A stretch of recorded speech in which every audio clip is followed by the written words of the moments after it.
Sandy is purchasing a home for $570,000 with a down payment of $114,000. If she finances the difference, what is the loan to value ratio? Feel free to pause the video now so that you can work it out on your own. For these kinds of questions, I like to use what is called the DLS chart. DLS stands for Down, Loan, Sales. The way this chart works is that the down payment plus the loan amount is going to equal the sales price. There is a column for percents. There's also a column for dollar amounts. Now let's put in the values where they belong. We see we have a purchase price of $570,000. That'll go in our sales column. Then we have a down payment of $114,000. I'll put that in the down payment section. Now, the one thing about this chart is that the sales price will always be 100%. That box will always remain 100%. Now, I want to remind you, there are two ways to solve this question. I'll do both of them. So the first method to solve this would be to take these two totals, the down payment amount and the sales price, and divide them.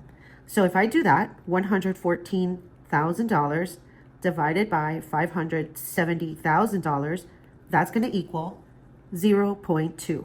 And now 0.2 times 100 is going to leave us with a down payment of 20%. So that means my down payment is 20%, and that goes into this box. Since this box plus this box has to equal 100%, I could easily just say 100% minus 20% is going to equal 80%. So therefore, my loan to value ratio will equal 80%, leaving the answer to be B for this one. Now here's the second method on how to solve this.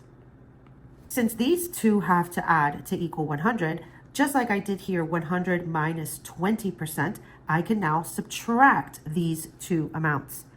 $570,000 minus $114,000. And that equals $456,000.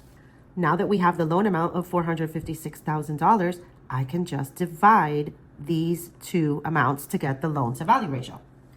So $456,000 divided by $570,000 is going to equal 0.8. Now to convert this decimal into a percentage, you're just going to multiply it by 100, and that is going to equal 80%.